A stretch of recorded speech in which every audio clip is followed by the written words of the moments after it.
वंदे अहं श्रीगुरुः श्रीयुतपथकमलं श्रीगुरुन् वैष्णवंश्च श्रीरूपं साग्रजातं सागनार्यं तं सजीवं साद्वैतं सवदतं परिजानं सहितं श्रीकृष्णचैतन्यदेवं श्रीराधाकृष्णपदं सगणललिता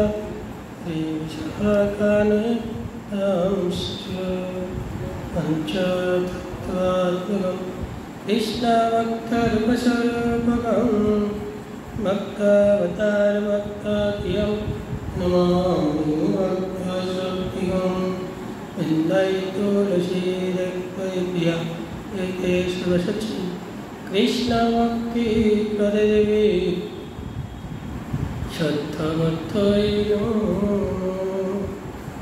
जय रूप सनातन भट्ट रघुनाथ श्रीजीव गोपाल भट्ट दास रघुनाथ इच्छाय विषय करी चरण जय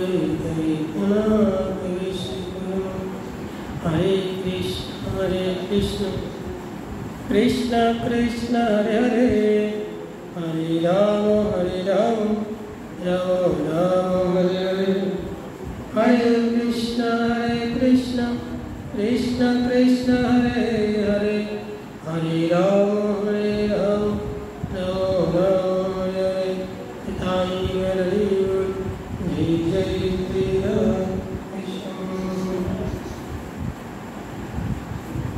आज हमारे श्री श्री चैतन्य कथा गजर ग्रंथ के संतर्गत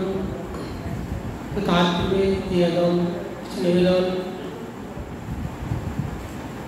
कृष्ण भक्त मातृवृत्ति गुरुवर्ग शिष्यजन सकले श्री चरणे हमारे प्राण गुरुदेव श्री चरणे हमारे प्राण परंपरा पूज्य गुरुवर्ग श्री चरणे हमारे प्राण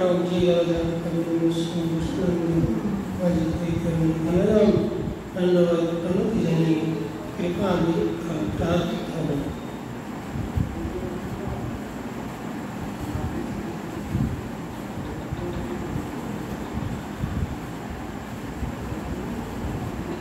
हमारे गतकाल के जो कथा হয়েছিল গজবের যে আধার থেকে যে আমরা এই রসময় গৌরলীলা কথা শ্রবণ করিলাম।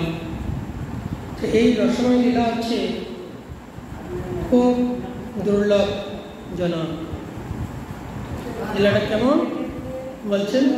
দুর্লভজনক। সকলের ভাগ্যে এই লীলা শ্রবণ করা অসমর্থ। কেননা সবাই বুঝবে না গৌরলীলা কথা হচ্ছে একদম নিগূঢ়। গুরুদেবের বদন থেকে শুনেছিলাম গতকালকে যে কথা হয়েছিল যে একটা শ্লোক গৌরহরি বলেছিলেন, রূপ গোস্বামী শুনলেন, সকল পার্শ্বদ শুনলেন, কেউ বুঝতে পারলেন না। যোগ্য পাত্র ছাড়া উপযুক্ত শিষ্য না হলে আর গুরুদেবের ভাষা কেউ বুঝতে পারবে না। এটা হচ্ছে মেইন কথা। এই জন্য বলেছেন যে কি কেউ বুঝতে পারো না পারো, স্বরূপ যে বলেছেন স্বরূপ দামোদর যে গোস্বামী উনি হচ্ছেন ব্রজের ললিতা সখী। ব্রজের ললিতা সখী হয়েও কি করছেন যে আমাদের গৌরহরির অন্তরঙ্গের ভাব বুঝতে পারিলেন না।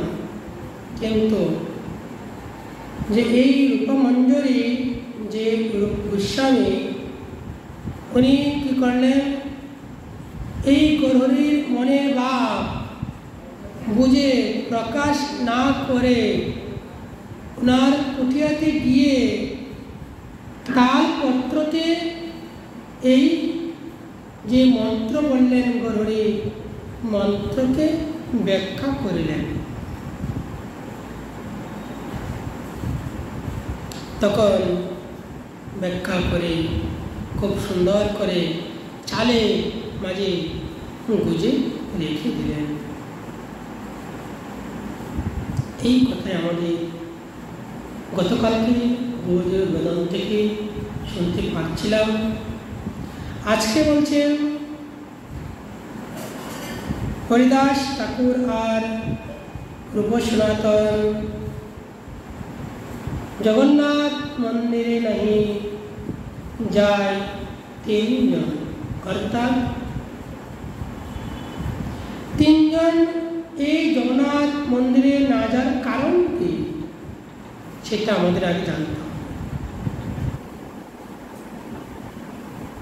ভক্তির যে বশীভূত করলেন ভক্তিকে এই তিনজন হরিদাস আর রূপ সনাতন, রূপ গোস্বামী আর সনাতন গোস্বামী ভক্তি মহারানীকে বশীভূত করলেন।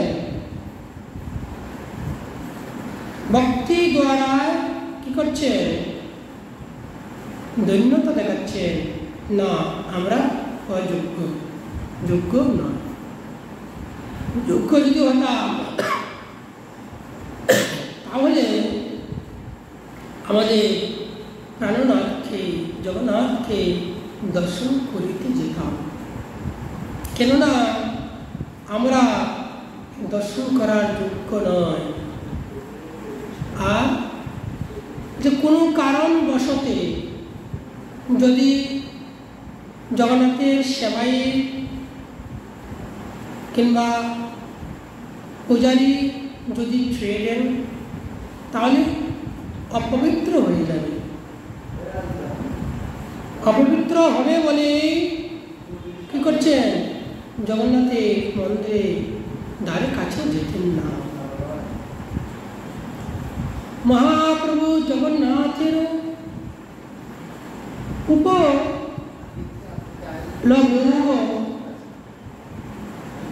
দেখিয়া নিজ গৃহে যান এই তিনেরে মিলিয়া, অর্থাৎ উপলভ। এটা কি বোঝালেন? উপলভ মানে কি? বলছেন যে উপলভ হচ্ছে প্রাতঃকালে যে ভোগ বিশেষ। প্রাতঃকালে যে মঙ্গলাতে আমাদের যে গোবিন্দকে কিংবা জগন্নাথকে যে ভোগ নিবেদন করেন সেই ভোগের কথা বলছেন। জগন্নাথের প্রাতকালীন ভোগ দর্শন করিয়া প্রভু কি করতেন? এই সকালে আমাদের যে গৌরহরি প্রতিদিন জগন্নাথকে দর্শন করতেন। কখন? সকাল সময়।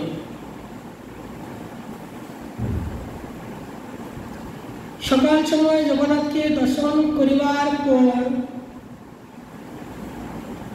আমাদের গৌরহরি যেতেন প্রথম কারিখানে হরিদাসের নিকটে। যখন হরিদাসের নিকটে যেতেন হরিদাসকে দর্শন করতেন, রূপ গোস্বামীকে দর্শন করতেন আর সনাতন গোস্বামীকে দর্শন করতেন। এটা আমাদের গৌরহরির প্রতিদিন একটা নিত্য একটা সেবা ছিলেন।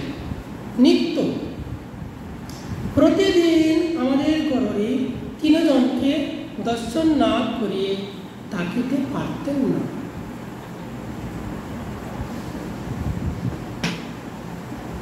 দর্শন করার পর নিজ গৃহে যান। তারপরে তিনজন মহাপুরুষকে দর্শন করে আমাদের গুরুরি নিজের গৃহে করে যেতেন।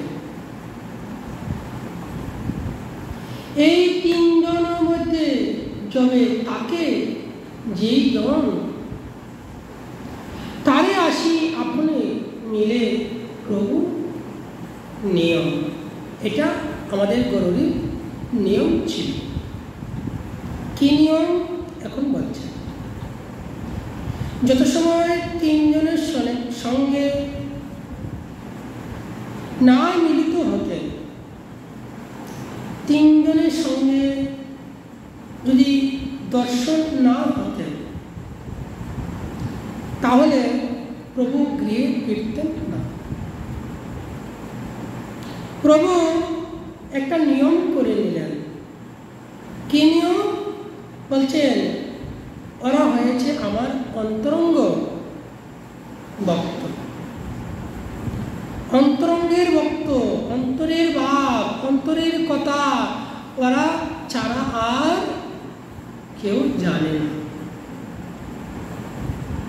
আর জানে না বলে কি করতেন, প্রতিদিন এসে এই তিনজনকে প্রভু স্বয়ং নিজে এসে দর্শন করিতেন। এটা প্রভুর নিয়ম ছিল। দৈবে আসি প্রভু যবে উর্ধেতে চাহিলা, চারে গুজা তালপত্রে সেই শ্লোক পাইল। কালকে যে বলেছিলাম মনে আছে শ্লোকের কথাটা? যখন প্রতিদিন তিনজনকে দর্শন করতেন, প্রথম দর্শন করার পর তো চালের দিকে তাকাতেন না, দৈবে আসছেন কেমন ভাবে দেখুন।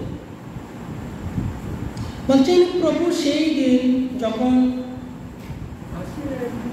আসিলেন তখন শ্রীরূপ বাসায় ছিলেন না,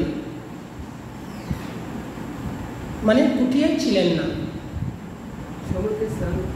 হ্যাঁ, বলছেন কোথায় গেলেন?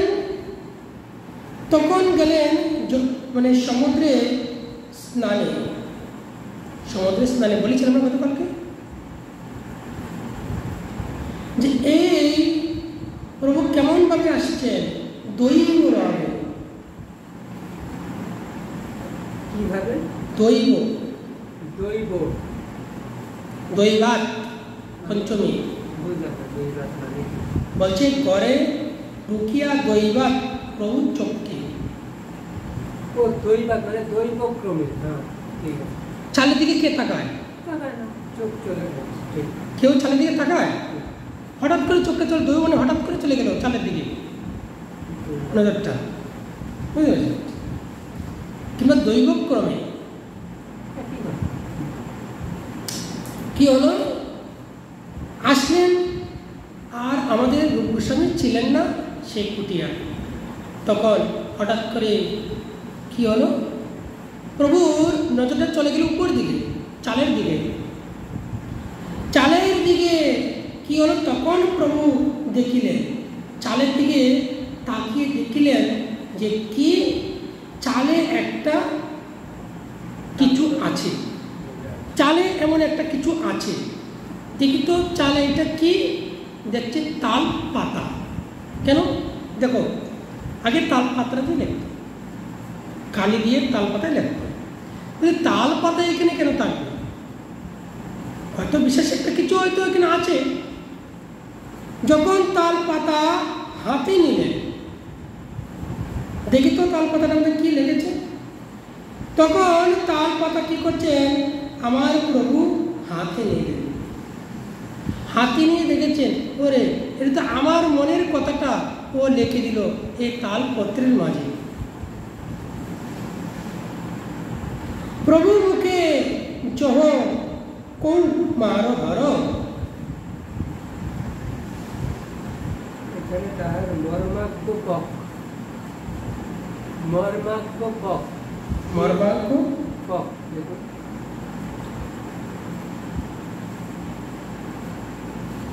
ওইটার মানে কি বলতে চাইছে? কোথায় মর্মাক্ষ? পড়ুন আপনার আনসারটা দেখুন। আচ্ছা, আসুন বুঝুন। বলছেন যে দেখো প্রভু কি করছেন, প্রভুর মুখে জহ অর্থাৎ যে আমি যা মনে ভেবে শ্লোকটাকে প্রকাশ করলাম, সেই প্রকাশের কথাটা একমাত্র তুমি জানতে পারলে, আর কেউ জানতে পারলো না। যে একমাত্র রূপ গোস্বামী জানতে পারলো, আর কেউ জানতে পারলো না। রূপ গোস্বামী ললিতা সখী ছিল তো বলতেন? স্বরূপ দামোদর ছিল ললিতা সখী, রূপ গোস্বামী ছিল রূপমঞ্জরি। মঞ্জুরি ছিল, মঞ্জুরি, মঞ্জুরি, সে কে? মঞ্জুরি স্বরূপ, এটা গুরুদেবের কাছ থেকে পেতে হয়, সিদ্ধ প্রণালী। আচ্ছা আচ্ছা আচ্ছা, মঞ্জুরি ছিল মানে সিদ্ধ প্রণালী যাকে বলে, মানে তোমার মঞ্জুরি স্বরূপে সিদ্ধ প্রণালী।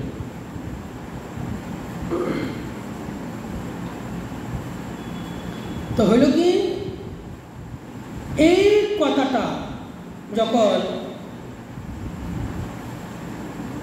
মানে গরুড়ি দেখলেন শ্লোককে মাঝে এই তালপাতা এই শ্লোকটা, তখন গরুড়ির মন থেকে রূপ গোস্বামী হরণ করলেন।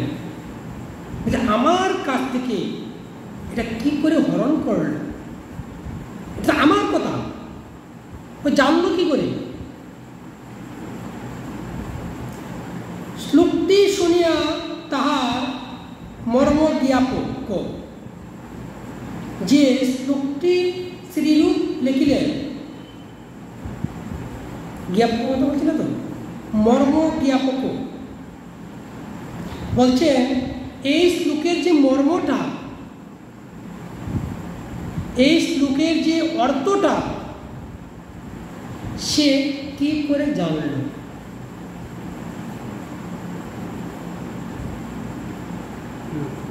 বলছেন কি করে লিখলো, বলেছি তো একবার, বারবার তো বলি নাই। শ্লোকের মর্মটা, শ্লোকের যে বলছে কি মর্ম অর্থাৎ আমার এই কথাটা, আমার এই যে মনের ভাবটা রূপ কি করে জানলো? জ্ঞাপকত কি জানা, জ্ঞাপকত কি জানা। তাই তালপত্রে লিখিলেন। খুব সুন্দর করে এই শ্লোকটা পেলেন কে? আমাদের গৌরপাড়ি। শ্লোক পড়ি প্রভু সেই শ্লোকের ভাবে আছেন আবিষ্ট হইয়া পূর্ব গোসাই আসি করিলা দণ্ডবোধ হইয়া। কি করলেন? রূপ গোস্বামী যমুনায় গিয়েছেন, নদীতে সমুদ্রে, এইদিকে যখন পেলেন না তালপত্র শ্লোক করে একদম মূর্ছিতে পড়ে গেলেন ভাবে। আর এদিকে রূপ গোস্বামী আসছে, এসে দেখে মূর্ছিতে কুটিয়াতে পড়ে আছে। আর রূপ গোস্বামী সঙ্গে সঙ্গে দণ্ডবোধ করলেন। দণ্ডবোধ করে প্রভুকে দেখিলেন। কি দেখলেন? যে নিচে পড়ে আছে। এ কি? প্রভুর হাতে দেখলেন কি এই তালপত্র। কোটি মহাপ্রভু তারে ছামর মারিয়া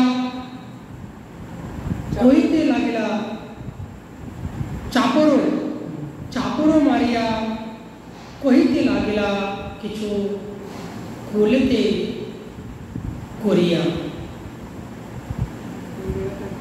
মোর শ্লোকের অভিপ্রায় না জানে কোনো জন, মোর মনের কথা তুমি জানিলে কেমন? বুঝলে? মানে চাপর মানে কি? চলবে না, হ্যাঁ, না আদরের চলবে না।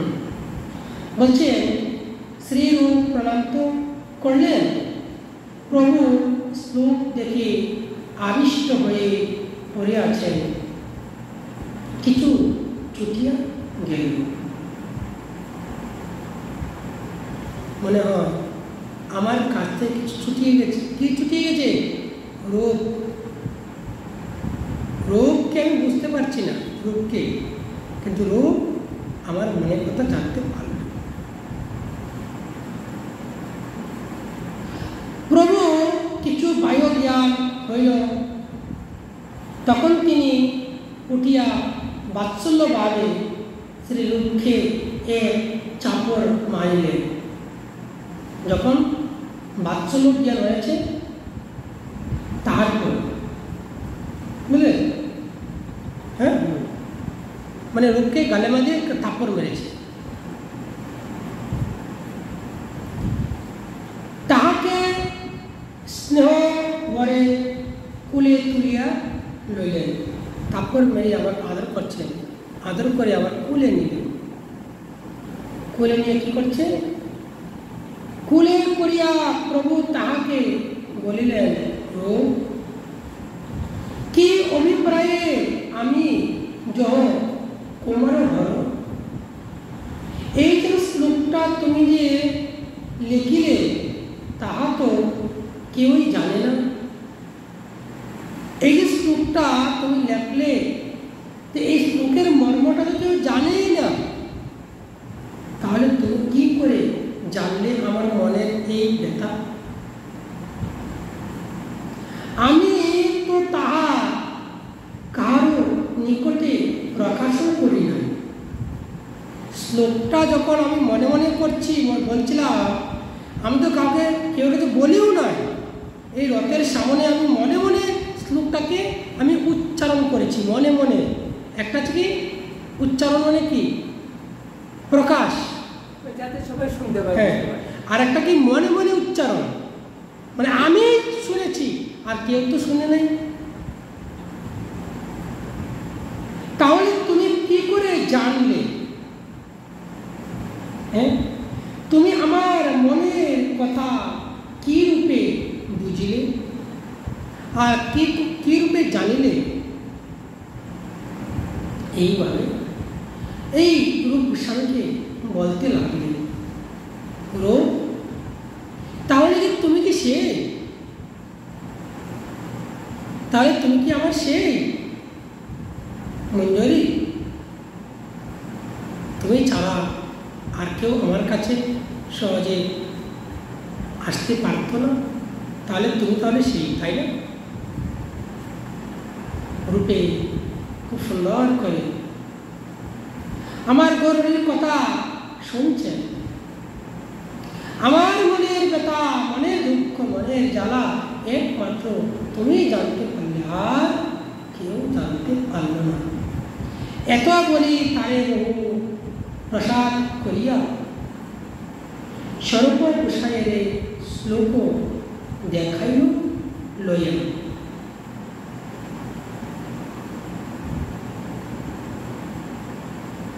স্বরূপে পুছেন প্রভু, ইহা বিস্মিতে মোর মনের কথা রূপ জানিলা কেমতে? এই কালপত্র নিয়ে গেলেন কার কাছে? ললিতা সখীর কাছে। আমার এই প্রসাদ, আমার এই প্রসাদ জিনিসটা রূপ কি করে নিল? আমার গলার ভিতরে সে কি করে কেড়ে নিল? যদি নাই কেড়ে নিত, তাহলে তার কাছে আমার এই কথাটা গেল কি করে? কাকে বলছে? ললিতা সতী। রাধারানী বলছেন ললিতা সতীকে, আরে ললিতা, আমার মনে যে দুঃখ, জ্বালা, যন্ত্রণা একমাত্র আমি জানি। তাহলে এই মঞ্জুরি কি করে নিল? মঞ্জুরি এখানে কি করে ঢুকলো?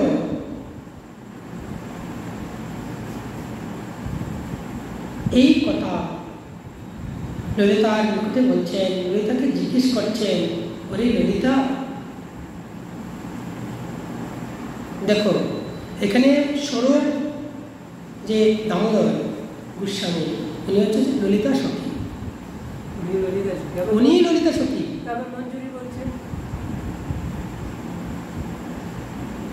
কথা বুঝতেছো না কিছু? আচ্ছা, আগের ললিতা সখী, এখনকার গুরুদেবের থেকে মঞ্জুরি সমান ওইটা পেয়েছে, তাই তো?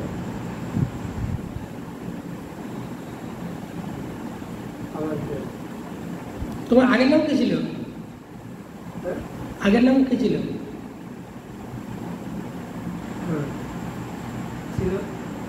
আগের নাম ছিল?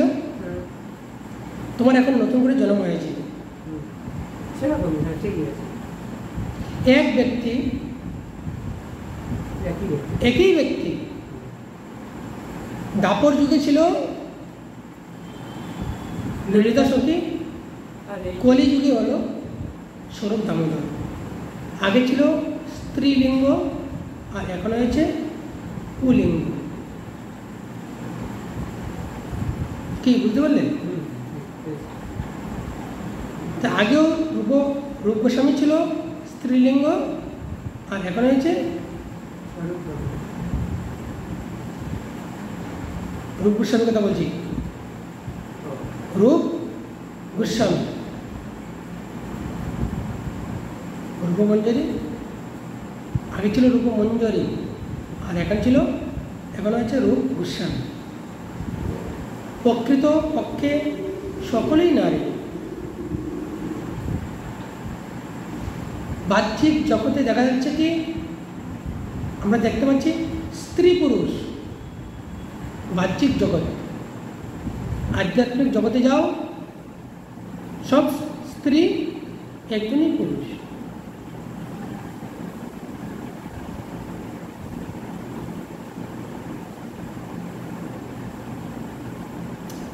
যে আমরা যদি বৃন্দাবনের লীলা স্মরণ করি, বুঝতে পেরেছ? বৃন্দাবনের লীলা স্মরণে আসছে সকলেই মেয়ে।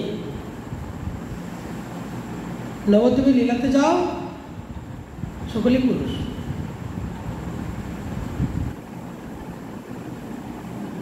সকলেই পুরুষ। আর কি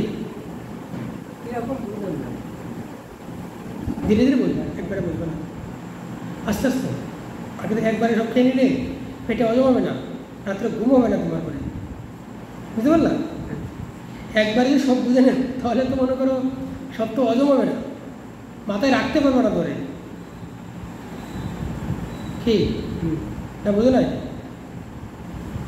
এটা আমাদের লেখাপড়া নয়, আর আমাদের রাজনীতি নয়। রাজনীতি শরীরের ক্ষমতায় আর বুদ্ধি এসব কাজ হয় না।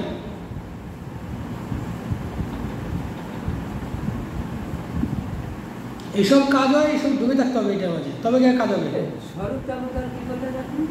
লেখা আছে না এখানে? এখানে দেখো ওই বিষয়ে লেখা আছে, এই বিষটা বলছি। প্রথমে দেখো এর উপরে 53, 53, 56 কত নম্বর লাইন? নয়, 3 নম্বর লাইনে দেখো, 3 নম্বর লাইন, 3 নম্বর প্রথমে লেখা আছে। পেয়েছো? লেখা আছে তো? পেয়েছো? এখানে আছে না রূপ গোস্বামী? করে দেখো এইটার মধ্যে এই লাইনই আছে, দেখো।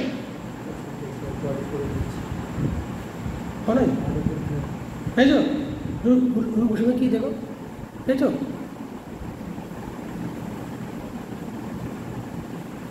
রূপ গোস্বামী হচ্ছে প্রভুর কৃপাতে শ্রী রূপ গোস্বামী প্রভুর মনোগত ভাব বুঝিতে পারিয়াছিলেন।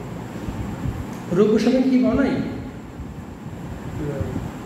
রূপ গোস্বামী কত নম্বর শ্লোক বলুন? দাঁড়াও,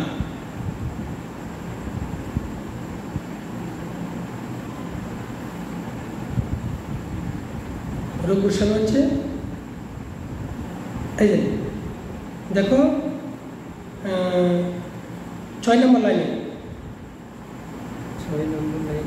হ্যাঁ দেখো, প্রভুর কৃপাতে অথবা তিনি স্বয়ং রূপমঞ্জরি অর্থাৎ শ্রী রূপ গোস্বামী প্রভুর মনোগত ভাব বুঝিতে পারিয়াছিলেন।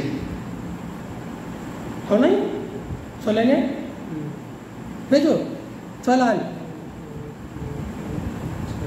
প্রভুর কৃপাতে শ্রী রূপ গোস্বামী প্রভুর মনোগত ভাব বুঝিতে পারিয়াছিলেন। এটা তো এর আগে এর উপরে লাইন দেয়। এর আগে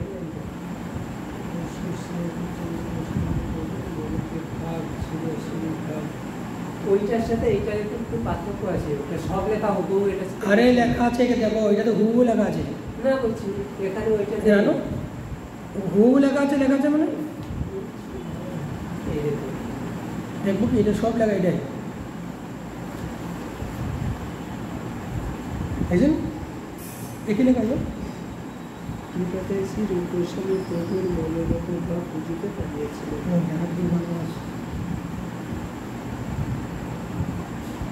এই যে এখানে আছে ব্রজের ললিতা শক্তি সুতরাং শ্রী রাধিকা। এই যে এখানেও আপনি যেগুলো বলছেন না, এখানেও নিয়েছেন একটু 19-20 লেখা আছে। প্রভুর কৃপাতে অর্থাৎ তিনি স্বয়ং রূপমঞ্জরি। কার কথা বলেন? এই কথাটা এই যে এই প্রভুর কৃপাতে এখানে লেখা আছে শ্রী রূপ গোস্বামী প্রভুর মনোগত ভাব, এতটুকুই লেগেছে এখানে। খালি এটা ছেড়ে দিয়েছে। কোনটা? এই স্বয়ং এই রূপ গোস্বামী ছেড়ে দিয়েছে, মানে রূপমঞ্জরি ছেড়ে দিয়েছে, এছাড়া সব ঠিক আছে।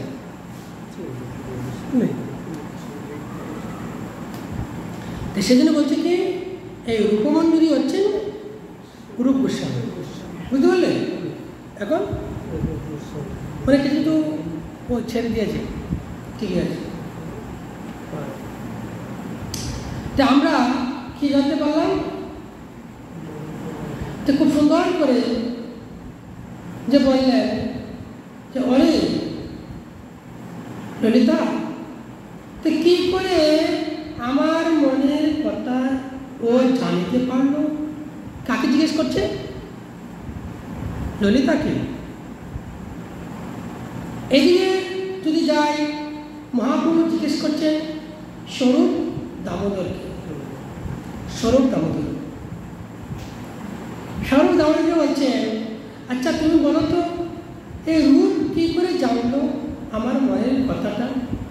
আমার মনে এই কথা জেগেছে, রূপ তো জানার তো কথা নয়, তোমরা তো জানতে পারলে না, তাহলে এটা কি করে জানলে? রূপ কহেন যাতে জানাইল তোমার মন, তাতে জানি হয় তোমার কৃপার বাজন। বুঝতে পারলে? কত নম্বর শ্লোক বলছেন? কত নম্বর শ্লোক করছেন?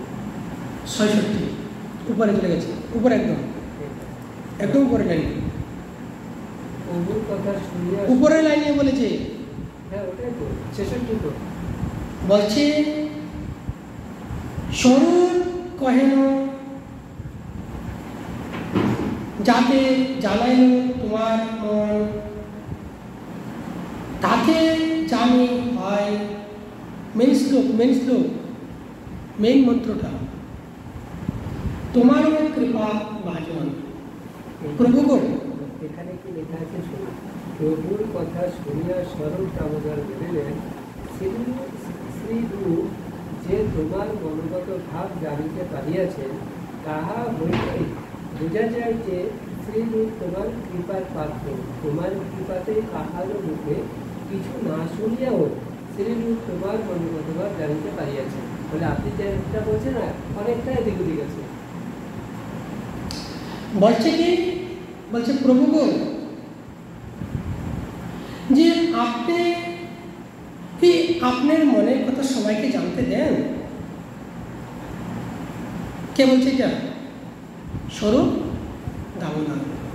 প্রভু গো, আপনার কথা তো কেউ জানতে পারে না, আপনার মনে ভাব তো কেউ বুঝতে পারে না। আচ্ছা, আপনার মনের কথা, মনের ভাব কে জানে? এটা এখন বলছেন কে জানে গো? বলছে একমাত্র আপনি যার উপরে কৃপা করেন, আপনি যার উপরে কৃপা করেন সেই জানতে পারে গো আপনার মনোগত ভাব। আমরা তো আপনাদের কৃপা পাত্র নয়। দেখো কত ধন্যতা, আমরা তো আপনার কৃপা পাত্র নয়। আর কৃপা যে পাত্র হইতাম তাহলে অবশ্যই আপনার মনোগত ভাব আমরা জানিতে পারতাম।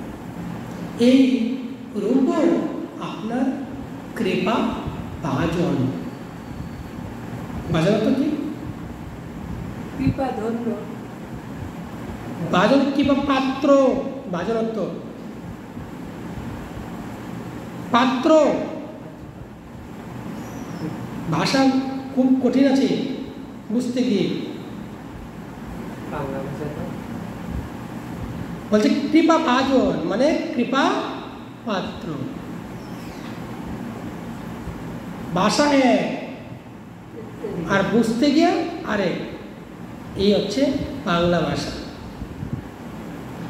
আজ আমরা জানলাম কি যে রূপ গোস্বামী আমাদের গৌরহরি রূপ গোস্বামীকে কৃপা করছেন। কৃপা করছে বলে এই মনোগত ভাব জানতে পারছেন।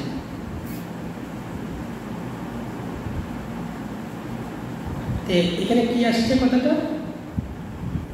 স্বরূপ দামোদর কাছে নিকটে জিজ্ঞেস করলেন, রূপ কি করে আমার মনের কথা জানল।